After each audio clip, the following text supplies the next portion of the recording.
grab me a beer and grab him a coke. We about to sit for an hour, bullshit and tell jokes. And please don't mix it up, cause he done sobered up. Brandon T Comedy on your social media feeds. And Brandon Taz if it's your ex drinking buddy.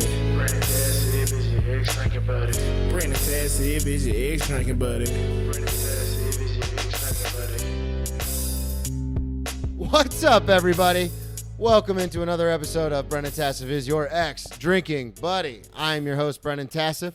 If you're new to the program, quick rundown of the show. I used to be everyone's favorite drinking buddy. It was my favorite thing to do. Hang out with friends, get drunk, do drugs, get in all sorts of trouble, and reminisce about crazy fun old days. I am sober now, but that is still one of my favorite things to do. Hang out with different kinds of people, artists, comedians, actors, all sorts of crazy people, and to reminisce about the good old days. Most weeks I will be joined by a guest. This week is no exception. All the way from Dayton, Ohio, Wyatt, Lutz. What's going on, man? I'm excited to be here, buddy. Thanks for having me. Absolutely. It's good to see you again. Good to see you. Everybody listening, we are coming to you live on location from Old Dayton Pizza at Riverside Hideaway in Dayton, Ohio. Where we met. This is the exact location. So plug everything up front. I want the listeners to figure out where they can find you. I know your TikTok is pretty big. You got some weird-ass videos on there. Yeah, man. You can find me. It's Wyatt Lutz Comedy on everything. WYATTLUTZ Comedy on everything. TikTok, Snapchat, OnlyFans. You do have an OnlyFans, right? I did for a while. No, I deleted it after I got my paycheck and left. But yeah, man, all my social media, Wyatt Lutz Comedy. Follow me. I'll follow you back. Shouts out, man. Yeah, man. So let's talk about it, because we met here, Old Dayton Pizza at Riverside Hideaway. We met here a year and a half ago, because I was looking at the memories on Facebook just to see. It was September of 2020, and it was crazy because I came to visit my mom and my stepdad, and they have this restaurant and pizza place. And they're like, oh, well, we should do a comedy show. That's right when stuff was starting to open up, too. Yeah, right when it was coming back. And I reached out to Mike Wells, who, like, one of the bartenders they had knew him. And they're like, oh, I know a comic.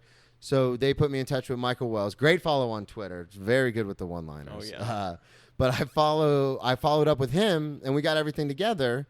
And it was you and who else was here? Jarrell was here. Jarrell. Yeah. And Mike was here, and then Chris was here. Karwoski. Yeah. Yeah, man. There was a lot of people. So it was fun. So all these comics came out, and we made the lineup. You were here. Obviously, that's where I met you. And it was interesting because you were like, yeah, I'm like a year into comedy. And you and I and Jarrell, all three of us kind of sat in the back and just talked comedy for like an hour before the show. And it was a blast. And then we went up. I ate a huge dick. I didn't even close out the show at my parents' own restaurant. And I bombed. But you did really well. And you were very like energetic. And I was like, oh, this guy's got something. Like, you loved being on stage. And I remember you were only like a year in. And I followed you on everything, and then you started to like blow up on TikTok and stuff. When I left, went home, and then eventually moved to New York. But I've always kind of kept loosely in touch with you. Right? Yeah. And then I saw some of the stuff you were doing. So let's talk about first, because we'll get into the Chappelle and the Donnell stuff. But let's first talk about how you got into comedy. Were you always a fan of comedy, or did you how did that happen? So I always was a big fan of comedy. My dad was always kind of like the funny guy. My dad was always a very good storyteller and stuff. And he introduced me to old Jim Brewer and Eddie Murphy and Andrew Dice Clay at a pretty young age, So like I had a good grip of what comedy was. And throughout my years growing up, Dane Cook came in, Chappelle, all the big guys. Yeah. But I never really thought this is what I want to do. I want to do that. I thought these people were just like a next level up. You know what I mean? I didn't understand the concept of you could be that. You know? Because when we go to school, everyone talks about I want to be an astronaut or a firefighter, and there's paths to do that. Right. With comedy, it's just like before the internet age, you're just kind of like, I don't know how to do that. Right. That's not a real job. You know, that's what everybody would say. That's not a real job. They still say it. Yeah. Exactly. I had my uncle, when I told him I was doing comedy, he said, well, what are you going to do to pay the bills? And it's like, okay, thanks for telling me that. That's a motivation. People in my family all the time still ask me, like, well, what's your plan B? And I go, if you have a plan B, you don't have a plan A. Exactly. So this is it. But no, I mean, I was always very overweight and stuff growing up, so I learned my sense of humor pretty young and my personality, to cope with that, and was always told I was the funny guy. And then in like 2018, I started like taking control of like my life, losing weight and going you after. lost a significant amount of weight, right? Yeah, about 80 pounds. Yeah, my man. Yeah, man. Yeah, it's awesome. I'm still down about 80 pounds. I was close to 300, man, and it was bad. But I just started going after like what I wanted to do in life, man. And then I tried stand up for the first time and fell in love. And I mean, here we are. When you tried it, was it an open mic? Yeah, it was an open mic at Wiley's Comedy Club in Dayton. So it was a legit first time in a club. Yeah. Were you scared to death? I was very nervous, but it was so cool, and I still like experience this to this day. Like, I get the nerves all the way up until I walk up the steps and my footsteps on the stage, and then it like washes away. It's weird. It's like it's showtime. Like in my head, what I would tell myself when I'd get on stage is like, are you going to let yourself look scared and be a bitch on stage, or are you going to do the very best you can because you're already above everybody else in the crowd because you're already on stage. On stage, yeah. And they're paying attention to you, so have fun with it. Absolutely. There's a really good line in that movie, Get Him to the Greek, where Russell Brand's character says, I'm nervous. And he goes, it's good to feel something. It's good to feel this way. Right. And I still get that way when I have a big show. Because I've been doing this a little bit longer than you. And when I have like mics and stuff now, I just don't, obviously I don't. And I'm sure you're at this point where you're like, what the fuck ever? Like, I'm just here to work out this bit and go home.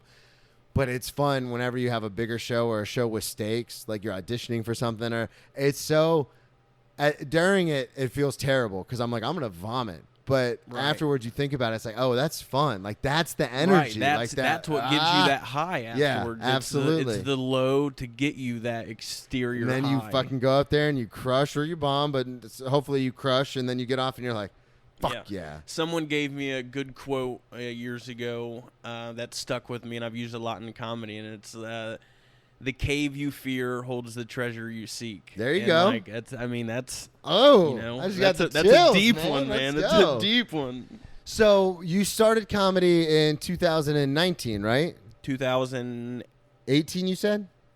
8. Yeah, 18. 18 is where you got up at Wiley's. No, it was 2019. You're right. Yeah. 2019. Yeah. Because I met you in September of 2020, and you had been doing it for about a year at that point. 2019. COVID messed everything up.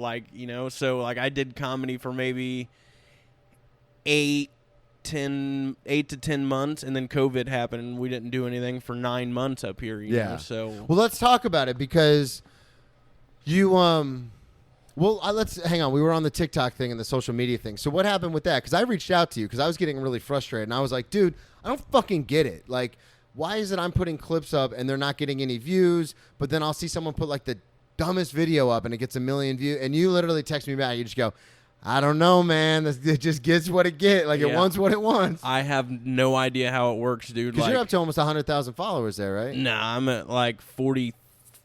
I thought you were at like 70.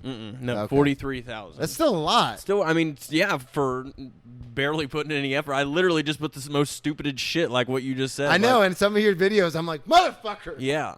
Like, I left the gym one day, and something felt weird, and, like, I literally... This is funny. I realized, like, what it was. I just pulled out my video camera, and, like, I went tanning, and when I slipped my sweatpants back on, both my legs went in the one hole of my underwear. Skirt, yeah. Yeah, and it was like I was wearing a mini skirt, and it blew up on TikTok. Like, people loved it. Didn't it eventually get taken down for, like, sexual stuff? Yeah. God. So you had that going, and then I know you recently quit your day job to do comedy full time. So it's obviously going well. And a big part of that was we were talking before that we got on mic about the hangout and like just being around comedy and comics in general. So for those of you listening, if you've lived under a rock, when Dave Chappelle lives about 5-10 minutes from where we're sitting right now in Yellow Springs. Everybody knows that.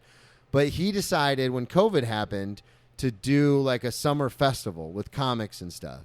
Now, what exactly did you work there, or did you get introduced to him? How did that? Because you were there. Oh yeah. And so how did that happen? So I went to in 2020, I went to 4 of the shows out there as just paid at ticket. Paid, yeah. Okay. I went when the tickets were pretty cheap, like in the beginning, and then they kind of skyrocketed pretty pricey. What did they end up being? They were $500 for 2 tickets. Okay, because that's what it is in New York. He plays a lot at the Stand, and because it's a very intimate, private room, they don't have a lot of seats to sell, so the seats get expensive. Right. And it's right around that same. So I went to 4 of the shows, and then this is when they first started, though, and they didn't realize if it was going to be anything. Right. So it's like, and then 50, someone, Mo Ammer, ended up getting COVID, and they closed it down. And then when they started up in 2021, they did a couple shows, and they had the Live Nation had somebody that were working for them flunk out on them, stop coming, and my buddy that worked for him mentioned my name. And okay, so you had a friend that was already in there. Yeah. And what was the friend doing? Was he just like a stagehand or production? Okay, yeah. So like he got me on out there, and we would set up the chairs and stuff out in like the social distance areas and whatnot. Let's not skate over. You had a friend that said, "Hey, check out my buddy." So you're newer into comedy. Dave Chappelle is arguably one of the greatest comedians to ever live. What is that like when your buddy's like, "Hey, I threw your name in the ring"? Like, are you freaking out? Are you excited? It was very. That blows my mind. It was really exciting and humbling at the same time that like my friend would think of me. That's awesome. That he would mention me because he knows how much that means to me. You know, these guys are my idol. Like literally, the first night I worked out there. First night, I'm walking around the corner after I was blowing some of the rain off of the chairs, and I see Dane fucking Cook just standing there, and my jaw dropped. I'm like, this is my first night out here. I've said it a million times, but Dane is the reason I started doing stand-up. Dane had one of his jokes was the first joke that made me fall in love with comedy, about the atheist and grinding the paper down and like printing the Bible on him. I loved that joke so much as a kid. That started my love with comedy. You do come back as a tree, and they grind you up, and they make paper out of you, and they print the Bible on you. Yeah, dude. And I got to shake Dane's hand and tell him that. Like, that He's joke, really cool, too. He was so cool, He'll man. still, to this day, because that was his big claim to fame, was he would respond to everybody on MySpace back then.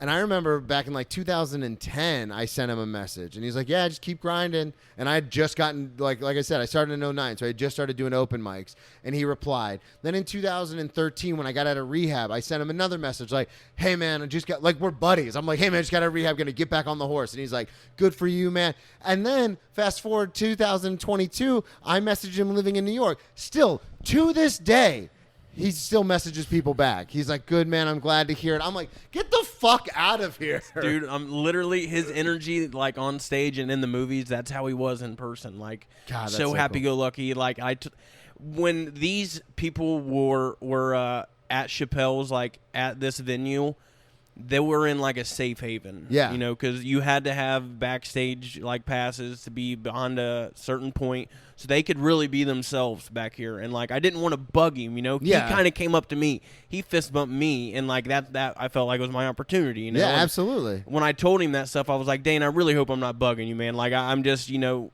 this is a childhood. huge moment, Is, I'm a comic, and this means a lot to me." And, like, he was like, "Wyatt, if you were bugging me, I would have already walked away by now." He's like, "I appreciate, you know, I love hearing, like, you know, how I inspired you, like, in the comedy thing." It was so cool, man. So personal. That's awesome. Yeah, don't do what I do, which is like, I accosted Dan Soder outside of a bathroom one time in New York. Worst decision ever.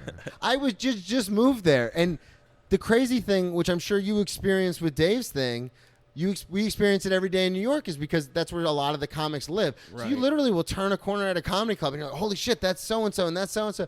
And my good friend of the show, Marcus Crespo, had just opened for him in Florida. And he's like, "Dude," I've told the story a million times, so I won't tell it again. But he's like, "Dan's super cool. You should introduce it." And I was so hyped that I just saw him coming out of the bathroom. I was like, "Dan!" and ran up, and he was like, "Whoa."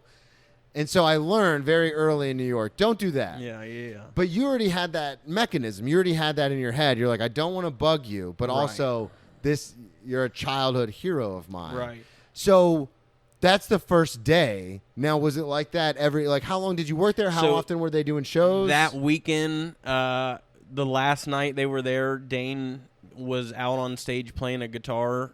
Someone, like, after the show, Dane was playing a guitar on the stage. And Craig Robinson showed up and brought out a keyboard and started jamming on the keyboard and making up songs. I got to meet Bill Murray out there. Kid Rock. Kid Rock was there for Donnell. Like, Donnell invited him. And as soon as Kid Rock pulled up, he got out of Suburban, came right up to me and shook my hand and was like, "What's up? My name's Bobby." And I was like, "What's up, man? My name's Wyatt. Like, nice to meet you." And We got it was kind so of cool. the same hair. Yeah. But Donnell was the coolest, man, like, for real. And So we're talking about Donnell Rollins. yeah, Donnell Rollins. He's Who opens Ashy for- Larry on the yeah. Chappelle show. He works with Hilarious. Dave a lot. Yeah, best friends. I didn't meet Donnell for the first week. He was out of town doing something, and then he came, and I met him backstage, and he just walked up to me, and I just like, out of instinct, I was like, "What's up, son?" Like, that's how he talks, and he just said it to me, "What's up, son?" And like, Oh shit! yeah, it was neat, you know. that could have gone very poorly. Right. But he was super cool, man. He found out I was a comic, and the next night, it was the night before the last show out there, Donnell came up and was like, "Yo, be ready tomorrow. I'm gonna get you 5 minutes." And Are you serious? Yeah, and I was So some of the greatest comedians in the world all flock to Dayton or to Yellow Springs to do Dave Saves the Summer. And then Donnell comes up to you and goes, "Hey, be ready tomorrow." Yeah, I'm giving you. And that was the night Bill Murray was there, Kid Rock was there, Ronnie Chang, Tony Woods, Michael Shea, obviously Chappelle. Like, Yeah. It was bonkers. How did it go? So Tell that story. so the next night I show up. Are and you mind you, I worked for Live Nation. Like, Yeah. And so I told them, like, I'm not doing anything tomorrow. Like, I'm bringing dress clothes. Yeah. And, like, this is a big opportunity. At the time, though, were they like, just the 24 hours before, Donnell tells you this, do you go home, do you start writing a set list, or you panic? No, like, what no, do you thinking? I knew my 5 minutes. You had your 5, Yeah, yeah. I had my I've 5 got minutes. mine now, yeah. I have a 5 minutes ready. Because you're a fucking professional. Right, you got to stay ready in this Yeah. business. But I've got a 5, a 12, and like a 20. Always like, all right, here we go. Yeah. So anyway, like, I go home. I was booked in Indianapolis that night. That night I was supposed to have Oh, them. So really? I canceled on them, Yeah. obviously. You know what I mean? Obviously. And Hey, guys. so the whole time, that next day, I'm in my nice dress, like, button-up shirt and stuff. And You wearing boots? n- I take you for a boot guy on stage. I was wearing cowboy boots. Fuck yeah, you were. Yeah. Gator skins, actually. Yeah, you were. So I was like talking to Donnell. I was like, "Hey, is it going on?" And he was like, "I don't know yet. Like, I'm waiting to talk to so and so." It was the tour manager, and it went all the way. So till you the- didn't even know. I didn't know. I was So he waiting. says, "Be ready tomorrow." You come in fucking stoked. He said, Here "Be we ready. go." Be ready. I'm trying to get you 5 minutes." Tomorrow. Okay. That's what he said. I'm trying. And then you got there, and you're like, "Come on." And I didn't know. You know, I messaged him the night before, and he was like, "I still haven't heard anything." Day of, I'm standing by the stage, and like, Just ready. show starts, and it didn't happen. And then, yeah. Oh, man. And then I'm not going to mention a name because I don't know who you're friends with, but there was a chick performing out there, and she bombed hard. And then You gotta tell me off mic. ran 3 lights. She ran 3 lights, supposed to do 10 minutes, and did like 25. And I'm standing there on the side of the stage, boiling hot, because like Yeah, that's your 5 I couldn't minutes. have got 5 minutes. There wasn't. It was too tight of a show, but she can run 3 lights, you know. And she bombed. It was, yeah. I'm not gonna mention name on here, but Gotta tell me after. anyways, show goes over. It was cool. Just real quick, if you're listening, become a Patreon subscriber, and I'll put it in the Patreon notes who it is. There we go. Yeah, get some money. Yeah. But So what happens? so show went on great. We closed. It was a fun night, man. Closing the show out. I was like- so hyped, and now I'm so like Yeah, I feel like how you well, felt. Like I'm the- pissed. The story gets. I know gets it better. does, Yeah, but- it comes around. So, we do our thing. Whatever. A week later, shows are done for the summer. You're still in dress clothes though, and now because you work for Live Nation, do you have to like help break everything down? Yeah. In your dress clothes. No, I had extra clothes. with Okay. me. Yeah, that'd been really funny though. Yeah, that'd been funny. And your gator skin just boots. wiping tears the whole time. You're crying. Yeah. But so anyways, that was the last show. Everything was cool, and then the next week I get an invite from like the main woman through Live Nation to a staff party that we they were having at. So the shows are done. It's Yeah. over. Live Nation says, thank you so much for employing us, Dave. We're going to have a staff party. Yeah. And you're like, all right, bet. I worked. I'll be there. Yeah. So went there. There was a dude actually that I'm not going to go into details. Like I said, I don't know really what I can and can't say, but this dude did not like me for some reason. And he actually uninvited me to the staff party. So was it someone who worked there or a yes, comedian? Yes. Someone who worked for Live Nation. Yeah. Okay. I'm not saying it, but Yeah. you did. Yeah. No, you're Oh, cool. yeah, I see what you're doing. Okay, yeah. So he Yeah, worked. I said it. He didn't like me, and he uninvited me after his boss invited me. Okay. And I was like, I thought you were talking about another comic. I was like, fucking blast him up. He was man. like, I argued with him. I was like, no, dude, I'm definitely coming. Like, I got invited. And he was like, fine, don't make it about all about you. Oh, and wow. yeah, it was ridiculous. So whatever. I got there. I'm hanging out with all these This people. is the guy, side note, this is the guy who watched how much fun you had and like how many people you met and how it really influenced your career. I mean, literally 30 years from now, you're going to be like retired from comedy talking about it was that summer that really pushed me into what I did for the rest of my life. And this guy saw that and he was like, oh, all about Wyatt. Fuck you. Fuck you. Exactly. So you're like, I'm going to the party, whatever. You show up. So gator skins on? No, I don't know. No, but I had my dope Death Row record shirt on. I liked it. Got to always rep that. So hanging out, and it's like a carnival. There's clowns on stilts and shit and volleyball. Is it's this like just the Live Nation people, or like this the is comics like there the too? comics like Donnell and Dave and like so. Obviously, the guys who put it together. Everybody that was a part of it. Yeah. So we're all hanging out there.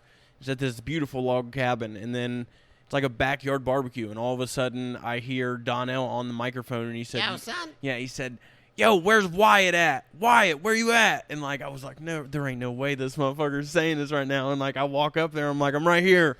And he's like, yo, get up here, son. And he was like, Wyatt, I tried to get him some time on the last show, but it didn't work out. So, Wyatt, you want to come do some time right now? And I was like, hell yeah, walk up there. Hand me the mic, dude, and I like for Is being everybody like ready, like listening? Yeah, but it's a scattered out backyard barbecue, and like some people are eating and shit. And Dave is walking out in the field. And I took the mic, and like for being the situation it was, I had a killer set. That's like, awesome because that's not a good. That's a tough road to hoe. Yeah. And I was the first one like stepping up doing comedy. Donnell was obviously talking and shit, but he wasn't doing a set or nothing. Yeah. And man, my eye was on Dave the whole time. Was he doing jokes. listening? No, he wasn't paying attention to me. Okay. I mean, I'm gonna be honest with you. He wasn't paying attention to me. But like, he does that sometimes. I got really dope pictures of like me at a punchline with Donnell like busting up laughing in the background. I got it printed in my apartment and shit. It's really cool. But then Dave went up right after me. So you opened for Dave Chappelle? Pretty much. No, you did. Yeah, at a private party. Yeah.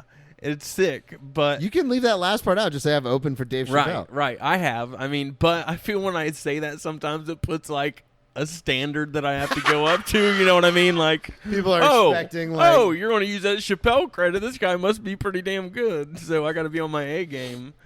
But no, it was cool, and like I got some cool karma because the dude that uninvited me, while Dave was on the mic, like told a joke, that dude was drunk and walked up to Dave and interrupted him and was like, no, you should have said it this way. And like tried to I swear to God, tried to correct Dave on a joke, and Dave just looked at him and like looked away and like just started like doing that guy what got fired. He should have. Oh, he should have. God. He should have. But that's karma. It was funny karma for me to watch. So that guy was just hammered? Yeah. Did you now, because I don't drink at all anymore, but I remember there was a time where I would get drunk before I would go up on stage. Do you ever do any of that, or are you very strict about how you get on stage? There's a threshold. So, like, I do like to have a whole drink in me before I go up. Like, especially if I'm doing, like, 30 minutes. Like, if I'm at a funny bone, like, I like to get the nerves kind of cut. Yeah. I don't like getting trash, though, on stage. Have you ever been trashed on stage? I've been to where it was borderline, like starting to kind of. I wasn't slurring, but you could feel it. Yeah, you're like, I was I'm like, there. you need to slow down, buddy. You need to put this in low gear. Like, it was I think it was with Donnie Baker. It was like the last show of the weekend though. It was fun, but You had a couple too many, and you're like, Yeah, but I don't like. Are you a big drinker? Like, No. Yeah, I was gonna say because, and that's the weird thing is, people, because I've been doing this show for a while now, and a lot of comics that I have on, the ones that take comedy like really seriously, like you and I do, there's a very hard line between like I'll have a drink or two maybe, but I'm not getting fucking trashed to go on. Like, this is my work. Well, your job is to be a step ahead of the audience. Exactly. So you got to be sharper. Yeah, because I do not go up high either. I do not smoke weed. That ruins me. Smoking weed before I go on stage. I couldn't imagine because I'm not a big. In college, it was always the joke. My roommate was a big pothead and I was the big drinker. So, and I just never liked pot and he never really liked to drink. So it kind of worked out. But I couldn't imagine getting on. I've been high like 3 or 4 times in my life. On weed, done a lot of coke, but on weed, I couldn't imagine getting on stage like that. I've done cocaine once and went on stage, and it was... You did it before you went on stage? Yeah, it was terrible. Was this the only time you've ever done cocaine? No. Oh, okay. Yeah. I thought you were... Because you said I've done cocaine once, I was like, no, oh, shit. Once before I you went got on stage. Well, tell what happened. Where I had a bad set, and I fucking thought it was the audience's fault, and it made Why me did mean. you do it, though? Were you just like at a club Just having with a friends, good time? Yeah, just with friends, and was like, fuck it, I'll just do it. It was offered, so I was like, all right. And then You got on stage and it was just- and like I just wasn't on my game, and it showed, it reflected. And was this at a big club or like a bar show? I'm not gonna say that. All right. It was at a club. Okay, though. okay. Yeah. That's all you got to say. But because yeah. bar shows, like, fuck it. Who gives Yeah. a shit? But it was man, it made me mean. I'll never do it again. Like, it was, I told the crowd, like, because the night before, no, pretty much, like, the night before, I got offered heroin before I went on stage in Newcastle, Indiana. Oh, shit. Some hillbilly. I did an adult prom out there, and this dude offered me heroin. And I'm like, absolutely not. Like, what are you talking about? speaking of low gear, though, if you did the heroin, you would have been in low gear. No shit. But I told the crowd when I was bombing, I was like, I got offered heroin last night, and I wish I would have done it so I wouldn't have had to do this set in front of you guys tonight. Yeah, it's funny now. Yeah. It's hilarious now. I was videotaping it, and one of my buddies Do you in still the have back. that tape? Yeah. Yeah, you I do. still haven't watched it either. But I've watched the end because my buddy was sitting there next to my phone, and right when I got off stage, he leaned in and was like, wow, Wyatt. Dude, I didn't do comedy for 2 weeks after that. Like, God, that's it fucked brutal. me up. Yeah. Well, let's talk about it. I wanted to get into some of these stories because you did send me a list, which I do appreciate. Let's talk about, we'll go chronologically. Let's talk about when you were 11. Okay. Don't worry, everybody. It's not that kind of a story. You had just texted me getting drunk at 11. Yeah. So how does that, I know we're in Dayton. I know it's kind of country out here, but how did that happen? So I grew up shared parenting. I lived with my dad half the time, my mom half the time. And like I had a different group of friends. My friends, when I was just like in 5th grade, so I was 11, my friends was the graduating class of 2005. They Get were outta here, Yeah, really? they were all like they were my best friend. They were like my big brothers. And Yeah. like I was literally 11 years old at every party they had. How did that happen? Because my dad was friends with their dads. Oh, okay. So my dad just would like these guys and like would. Yeah. My dad was a big hunter and like taught all these boys like a lot of shit. So like I hung out with them and they let me get drunk. My dad let me get drunk with them when I was 11 years old, and I drank 7 Natty Lights. I think. At 11? Yeah. Were you like, fuck yeah, here we go? Yeah, it was. I remember like doing like the side stepping and like I'd walk 4 feet to the right and then 7 feet to the left. Yeah. And then I got body slammed by one of my dad's buddies who was an ex-Marine, like an ex-drill sergeant. Really? This dude, yeah. Dude's like 6'5" and has like hair like Moses now, retired. And just out of the blue, straight up picked me up and body slammed me, dude, on the ground at 11, hammered. God. So did you like drinking after that, or were you kind of like, fuck this? I mean, it was the label of things, like being a kid, immature, like, oh yeah, I drank a beer last night. Like I remember at my birthday parties, we'd all like between 6 of us pass a beer around and just take sips out of it. Yeah, yeah. And thought it was something, you know what I mean? God, but like man, I didn't fast start like partying, like me drinking heavy till I was like 16 or 17. Like, Okay, with so my in high buddies. school? Yeah. That's how it normally happens. But I was around it like from when I was 11 and up, like I said, like Yeah, you just know, because you had a lot of these older kids that were your yeah, friends. And then I would your literally dad. go spend the weekend with him. One dude lived in a trailer park, a nice little trailer park, and I'd go spend the weekend with him. He'd have all these smoking hot girls come over and shit, and they thought I was just the cutest little Hell thing ever. yeah. So like, yeah, I'd get girls to show me their titties all the time and stuff, dude. It was lit. Like I loved it as a kid. God, man, that sounds like a blast. Yeah, dude, it was a cool childhood, but it also made me mature quicker too because like, they didn't want to talk about the kiddie things, you know. Yeah, you're not talking about Power Rangers. Yeah, exactly. That's the exact example my dad uses when we talk about it. You know, don't want to talk about Power Rangers with him. You know? But it definitely formed a lot of my personality and like who I have a lot of credit to give to a lot of them people growing up. Man, they made me who I am. And I'm blessed. A lot of them are still in my life. That's cool. Awesome. Do they come to shows and stuff and see you now? Man. Yeah. Fuck, man, that's so sweet. cool. I run a monthly show in my hometown in the Plug bar. it. Tell everybody where they can find it. Yeah, it's the third Wednesday of every month. It's called Sour Mugs Tavern. We have comedy night the third Wednesday of every month, once a month. So I promote it on my Facebook and Instagram and stuff, so just follow me on that Wyatt Lutz Comedy. But it's awesome, man. I've been going to this bar since I was like 8 with my dad, just getting food and stuff. And like goes along with I hung out with the older group of people. I was the only kid they would let in this bar past 9 o'clock. Like I was 11 and 12 years old, and I'd be in there till midnight because they liked my dad and liked me. I wasn't childish. I didn't have to worry about running me and around. shit. Yeah. So now being an adult and going into this professional world performing, it's so cool to be able to bring my friends from all around the country like to my hometown. And you've done a lot of shows. You know how bar shows can go. Yeah. Dude, they turn this bar into a club. Like, see, that's it's awesome. Unreal. Like, it's a hidden gem of comedy. Everybody loves coming there. That's really cool because, like we alluded to and talked about earlier, the first show you and I did together was at my mom and stepdad's bar, and it was one of those situations where it was outside and everyone just kind of came because the owner's son was in town, and they're like, "We're doing comedy." Yeah. And so it was a weird situation because I've done shows like when I lived in Oklahoma City for a minute. We would do shows at bars where the Oklahoma City Thunder game, they won't even turn the volume down. They're like, no, the Thunder are playing, and you're trying to do jokes. Yeah. So they can be brutal, but the place you do it at, they're like, no, we're doing Wyatt's show tonight. It's like, so it's comedy. sweet, man. It's so cool. And like when people bring merch, I don't give a fuck who it is. They're killing in merch. Like they're everyone so there's buying supportive. stuff. Yeah. That's so sick. And they always still wear, like, I'll take pictures of my buddies from New York. Like, I'll see their merch, and I'll snag a picture. It's Terry McNeely. Do you know him? Yeah, Terry. He has a shirt that says, "Triggered, nobody cares." And, like, I took a picture the other night and sent it to him. That's awesome. It's cool. God, so let's talk about, you did send me, I kind of want to know about this truck cruise that you sent me. Do you know what I'm talking about? Yeah. That's cool. So you have a really dark story, but we're gonna save that one for the next one. It's creepy. Is it? Wait, it's creepy or is it super true. sad? No. Oh, I thought it was like really sad. It kind of is. Well, but there's a twist. Let's okay. Let's tell that one then. Tell that one. The one about my friend. Yeah. Okay. So, silence, please. Take us back. Where are we? How Once old are upon you? a time, a friend of mine died at my no.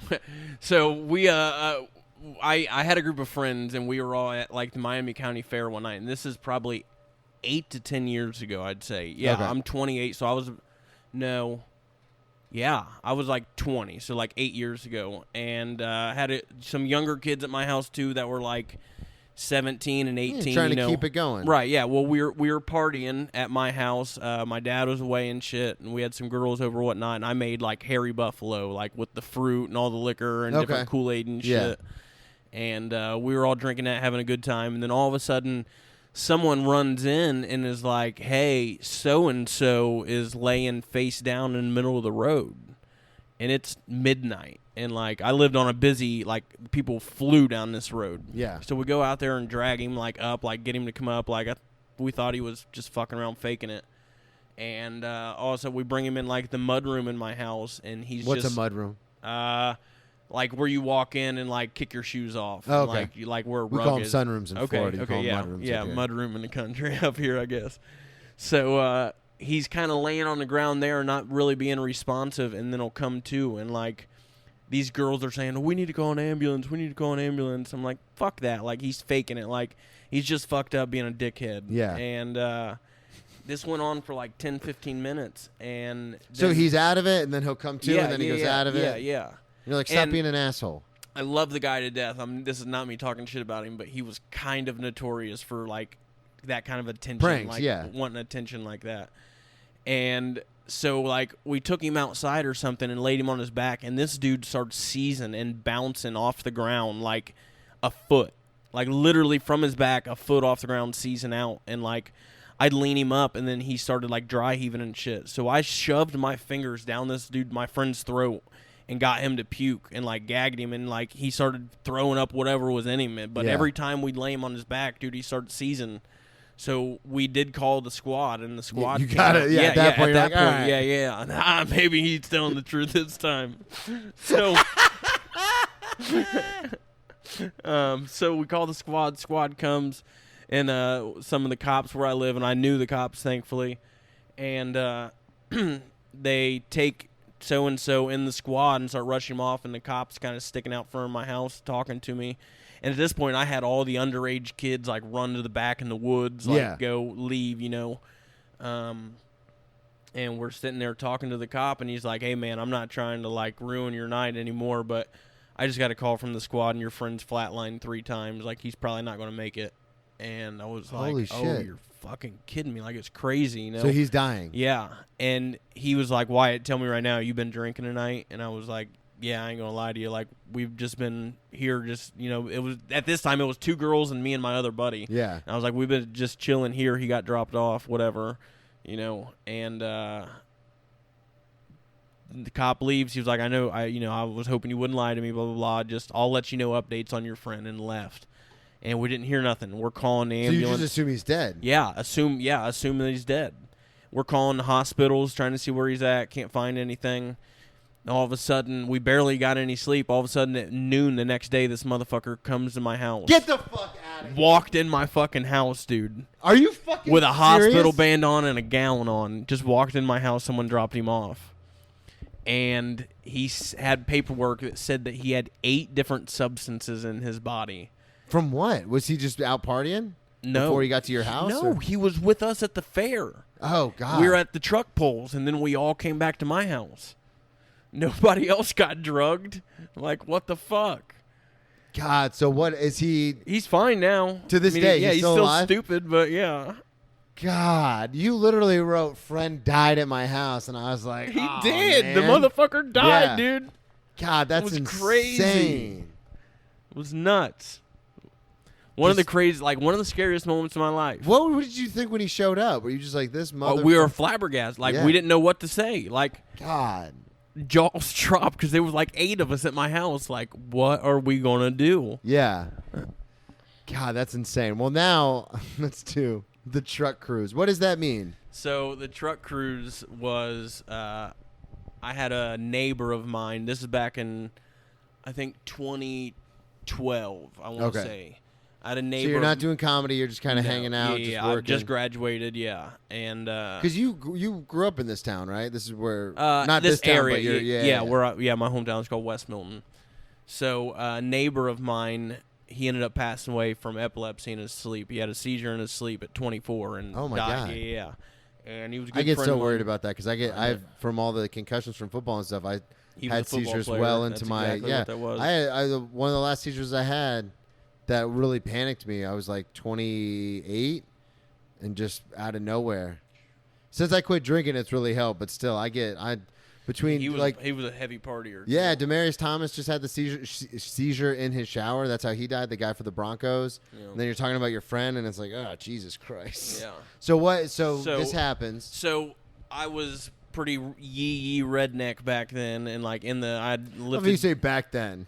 Well, I kind of still am, but like I was in the lifted trucks and diesel trucks. I had like a Dodge Cummins and shit. Yeah, you did. I had a stack coming out of the hood and whatnot, and God, but- you were really into trucks. yeah. But I was big into I knew a lot of people, and a lot of people knew me, and I put together an Must event. be nice. Yeah, no, I say that in a very humble way. Like, I don't know what it is, but a lot of people do gravitate yes, towards you. Yes. That's why when I came up here at all the people we hung out with, I was like, I got to get Wyatt on the show. But it's a beautiful thing. Like, I love it. I love meeting new people, making new friends and shit. But like, Except for that one girl. Yeah, exactly. God, yeah. fucking- Thanks, Holly.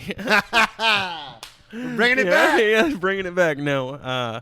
So, anyways, I put together this truck event to where it was like a car show, but it was nothing but lifted trucks and Jeeps and stuff. And you put this together. I put this together, and we ended up having I set it up. We met at a church in West Milton, and because we used the parking lot, and I had 100 trucks show up. I made T-shirts. I charged like head count and like stuff coming in, and we had, like I said, 100 trucks. I had the cops in on it, and they let us file out one by one on the main road, and like we did like a convoy all in the same line through like some country towns and shit, and then went on the highway and like invaded Hooters and like God, everybody. that's It was awesome, sweet. dude. 100 big lifted trucks. It was so cool. But we ended up raising like $1,300 or $1,500 and helped get this like 12-year-old girl a service dog that had epilepsy. Aww. But it was really cool. Like, there's pictures of me. I was 18 in the back of a truck in front of like 300 people with a megaphone, and that was my first like That's the first time you've ever... perfect public speaking like experience. Wow. Yeah, it was cool.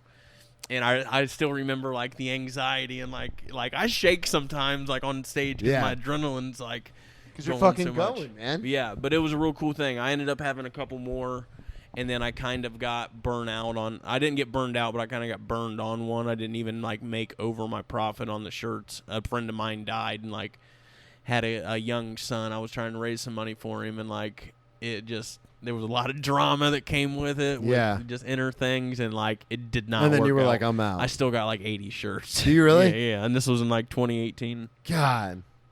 But it's cool. Like I've put on a couple events like that, so it's always been. So you're good at the show thing. Like, Yeah, You're yeah. good at running your own shows. Yeah, I like. I mean, You like being in control. I wouldn't say I like being in control. 'cause that's but the I only like reason I bringing like people doing it. together. Like, Yeah. I like bringing. That's people so funny. together. You and I have such opposite views. I like doing my own shows because I like being in control Yeah, of yeah. everything, and you're like, nah, I just like bringing people together, man. It's nice. Yeah, no, dude. Like my show that I do at the bar in West Milton is my worst show that I do. Just like, especially when I host it, because I'm coming up to a dead room, I'm quieting them down and Yeah. shit. But I'm so nervous because it's all the people that I know and I want to do good for them, and I know they're sick of hearing some of my same Yeah, shit. some You know of what your I bits, mean? Yeah.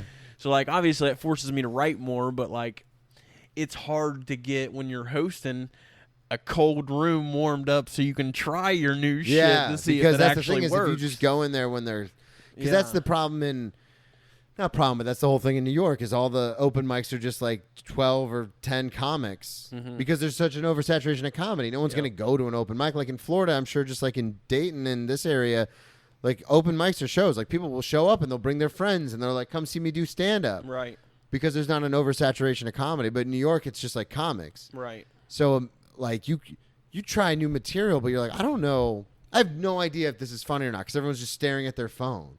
So I can't imagine going up to a cold room in a bar that you host every month. And you're like, hey guys, Yeah. and they're all like, Wyatt, bring up the other comics. But I did.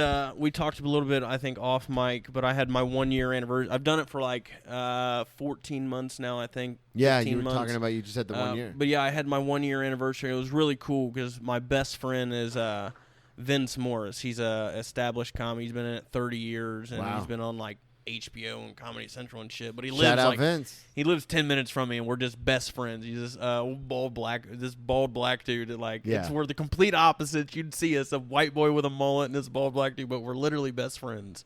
And like he's obviously a huge headliner. He takes me places, but he told me he was like he loves coming to my show. Oh, really? Yeah. He even comes and hangs out when I don't have him on the show and just watches in the bar. It's super cool. But he was like, no, he said, I'm hosting your 1 year and you're headlining it. And I had everybody that like made an effect in my comedy career on that show, like Dane, Dave, Donnell. yeah, exactly. Just You know, small the guys. people. Yeah, no, some people I had somebody from Atlantic City in, and my buddy from here, Oh Nate yeah, you were Washington. telling me about the yeah. buddy that you have in Atlantic But City. it was super cool, man. It was my first like legit headlining spot, and it was at my show, and I crushed. I had a great fucking set, and like I did so well in front of people that like I graduated with that hadn't seen me like since graduation and shit. Yeah. And, like, even my friends that come to my shows a lot, they come up to me and was like, that is literally the hottest I've seen you on stage. God. Like, you That's killed gonna it. make you It feel was it was so cool, man. And it was literally a packed house, standing room only, just against the walls, everybody. I've had a couple of shows like that. So cool, Back man. in Florida, where it's like my going away show, there was quite a few people there. I remember I did a show with Daniel Van Kirk. It was when I first came back into comedy. Like, I hadn't been back in for 6 months when I got sober. I had maybe been back for like 6 months, maybe. And I remember a buddy of mine was like, he was hosting, and he goes, yeah, we're gonna have DVK or Daniel Van Kirk next week. And I was like, DVK? He's like, oh, you know him? I go, yeah, I love DVK. And he goes, do you want to be on that show? And I was like, yeah. And I literally had just gotten back. But same kind of thing. Like, I invited everyone I knew, and it was so packed. And those are the shows where it's like, here we fucking go. Yep. That's what keeps us doing it, is those, because we know those things exist. Those shows exist. Yep. So when you bomb at a show in front of 12 people, you're like, that's all well and good, but I know this show exists. Like, yeah, you're exactly right on it, and I can't wait to experience, like, a big theater roar like that. Because, like, when I hosted for Donnell Rollins and Wiley's back in September, and, dude, it was like a 200 Packed house. It was like, yeah, it was, but only 200 people. Like, it's an intimate room. But I'm telling you, like, the level of, like, just laughter just kept climbing and climbing that I hadn't heard before, because I'd never heard that room, like, so packed. And then when I introduced Donnell, it just, like, it hurt my ears. Like, it was so crazy. Man. Yeah, and I can't wait to experience that, man. I'm just getting to, like, I forget where I was just recently. I was Toledo Funny Bone, and I got, like, probably like 3 applause breaks in my set. Dude, it was super cool, man. But they were just a really, really responsive crowd. That's like, they awesome, were a really dude. cool crowd. Well, let's talk about. So we're talking about some of the good things. We're going to humble you for a moment, if you don't mind. Let's do it. Let's talk about you shitting your pants. Oh God. You sent me the story. Yeah. We're going to end on the wedding story. So Yeah. let's talk about the shitting, because that was the most recent one. The wedding. So let's talk about the pants story. How did this happen? Where are you? How old are you? What's going on? This is when I was really partying. I was probably like 23. So you did go through a phase where you partied really hard. Yeah, well, yeah, I had a wild group of friends. And we partied hard. I was probably 22, 23, and, like, stayed at my one buddy's real nice house. It was his parents' house, and, like, we had a fun party. Girls everywhere, like, taking shots. Were you and staying? shit. I don't mean to interrupt, but were you staying at the house, or Yeah, well, like that's where you lived? Yeah, no, I just was staying for the night. Got like, it. Hanging out. He had a party. I thought it was like a Van Wilder situation where you all moved into his parents' house and you're like, fucking party. Yeah, no, that'd been dope. It was a nice house. But we're you're staying for the night. Staying in there. We were munching and shit and, like, taking shots, whatnot. Well, I went to bed and I went on the couch, and when I woke up at like 5 in the morning, I just knew something was up, like something didn't feel right. And, like, I went to the bathroom, dude, and I literally had shit my pants bigger than, like, I'd ever before. What did you eat? I don't know. I have no clue. But so like, you literally are just partying at a friend's house, got really drunk, fell asleep, and then woke up covered in shit. Yeah. Like, yeah, my whole underwear and shit. And I was like, oh, my God. So what did you do? Take us through it. I took everything off and, like, fucking tried cleaning, like, my shit the best I could. And, like, threw my pants in the dryer or some shit. Because, like, Did you, like, wash them out? Or Yeah. Okay. I scrubbed them and then threw them in the dryer. And I think I threw my underwear in a dumpster or something. What were you walking around the house in? Like a towel? I think. Did you jump in the shower? No. I did. Yeah, I did. I jumped in a shower and rinsed off and then just had my shirt on and a towel. And anyways, called my dad to come get me. He came and got me, and he made me go to, like, the gun and knife show with him or something. Oh, like, that day? Yeah. No, right when he picked me up. That's what I'm saying. Yeah. Right after. So you're hungover. Yeah. You got poop pants, no underwear. Yeah. And he's like, well, Wyatt, we got to make a stop. And then that next night, I go back out, and my friend had 2 girls with him in the next room, and was like, yo, dude, I was trying to hook up with these 2 girls in there, and you farted so fucking loud. And I'm just thinking in my head, like, that was no fart. Like, oh, my God, so he heard it? Yeah, he straight up heard it, dude. Oh, man. I never admitted to that till now. Shouts out. Yeah. That's that hilarious. Was crazy. So let's Never talk been that about, drunk again. because you don't, like you said, you don't drink very often, but you told me this was the most recent story, this wedding. Yeah.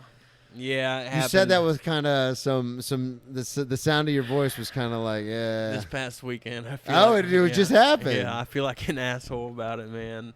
What happened? Who's it was my friend's wedding, sister? Yeah, one of my best buddy? friends. One of my best friends' wedding, and his now wife. She's one of my best friends too. She's a sweetheart. Get all the niceties. Jake and Casey. Shouts out Jake and Casey. Yeah, let me butter them up a little bit. Say everything nice. The wedding was awesome, man. She looked beautiful. Where was it? It was in on Linden Avenue in Dayton. It was a real cool place called the Event Center. Okay. Or Event Connection or something. But badass wedding. It was beautiful. Everybody looked great.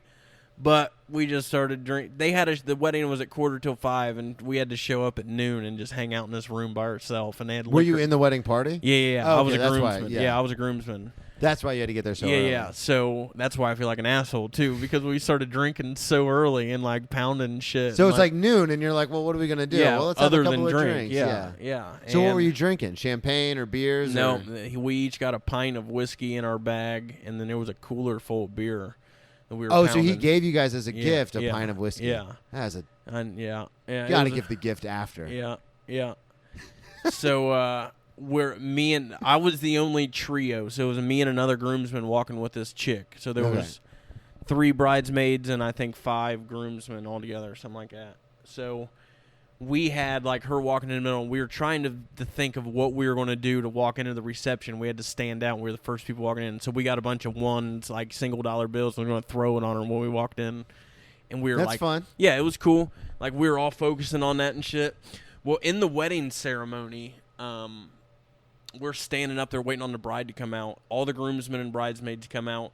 And then a song starts playing, and then you just hear, like, 10 seconds later, someone yell, "That's not Casey's song." And, like, dude, I started losing it, like, standing up in front of the whole crowd. And you're drunk.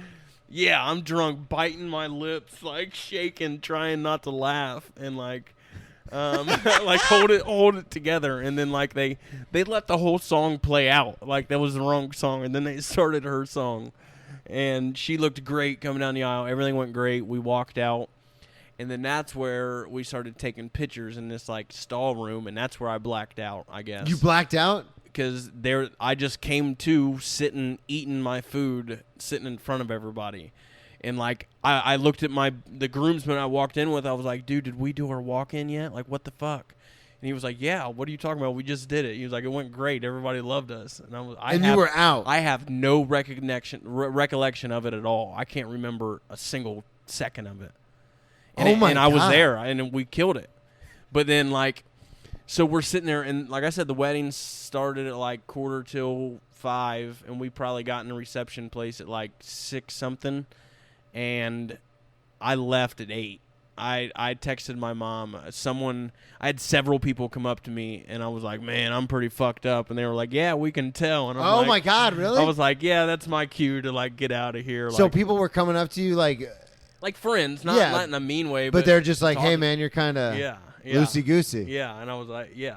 I was the one that said, I was like, I'm pretty fucked up. And they're like, yeah, we can tell, man. And it's like, I need to leave before I I fuck something up, man. So what happened? Did you end up? I didn't tell nobody, nothing. You just Irish left. goodbye. Yeah. I didn't want to make a scene. I didn't want people, no, man, just have a water. Just stay, you know. I knew I needed out of the situation. I was too far gone, and I felt like an asshole for it because it was their big day. I still feel like an asshole. You got to make it about you, man. I This know. always goes all the way back to. Yeah, call back. We try here. Comedy. Comedy. That's a good Mark Norman We're impression. doing it. Comedy. Hey, I'm gay. God. So have you spoken to them since? This was a week ago. I messaged him and was like, dude, I'm so sorry, blah, blah, blah. And he was like, oh, man, it's totally fine. Like, we just wanted to make sure you were. We just wanted to make sure that you were okay. Like, we thought you drove or something. Because, dude, I was pissed. We were supposed to go on a party bus and go out to this bar district. Yeah, let them know. Yeah. No, it was my fault. I'm pissed at myself. Because after the reception, everyone was going to go out and go party. Right. And they did. They did, yeah. You went home. You called Mom and was like, hey. Said, Mom, come get me. Come get me. Come get your boy. And she did. And bless her heart, man. She drove and got me and then had her sister take her back to go get my car and drove my car back. Oh, that's super Total sweet. Sweetheart. Oh, that's nice. God. Yep. There he is, ladies and gentlemen. Yep. Wyatt Lutz. Welcome to my life. But you're doing great now. You're not really cool, partying man. too much other than the wedding situation. You got any dates coming up? This will come out in like 2 weeks. Yeah, well, this will be coming out after, but this coming Friday, we got Donnell at Wiley's. I'm with him. Hell which yeah. is going to be sweet. We got a big weekend. Did you say carved out with JB that. Smooth? Huh? Did you just say JB Smooth? No, Donnell Rollins. No, I know. I heard you say that, and then you said at Wiley's, and then I thought I heard you say JB Smooth too. No, it's at Wiley's. He has a big weekend planned out with like a canoe trip and like a carnival and shit. Really? It's going to be dope, yeah. So do you do you tag along on all that stuff? No, like it's just because he's doing it around here. I mean, okay. Yeah. Yeah. I'm just like, I have friends in the group and shit, so like I'm not like friends with Donnell, but we're connected for sure. I always call it the desert island test.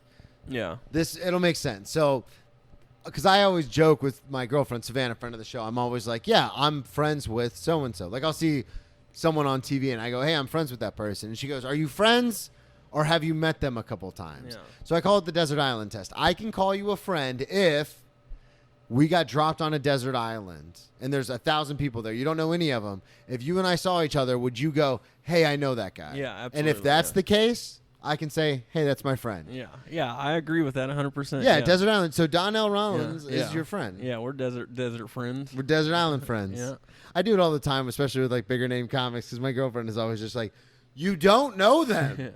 You fucking accosted them outside of a bathroom once. But isn't that cool though, sitting like as a comic, like, and you, I'm sure can relate a lot more than me because I'm only 3 years in, and you're a lot more, but like, so cool watching YouTube or like TV with somebody and be like, I know that guy. I've met him. Like, I'm friends with him. It's like, awesome. It's so neat. It was so weird.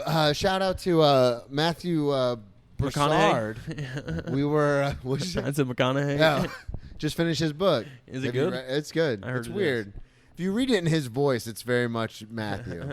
You know what I mean? Like everything I read, I'm always like, green light. All right. But no, it was good. It was really good. It was powerful. It talks about his career and stuff. But Matthew Broussard was on this season of Marvelous Mrs. Maisel. And it's weird because I didn't know that. I've done shows with him and like I've hung out and talked with him and stuff. And then all of a sudden we're watching Miss Maisel, and then he's in the scene in the diner, and I go, holy shit. Yeah. And Savannah was just like, what? And I go, that's my buddy.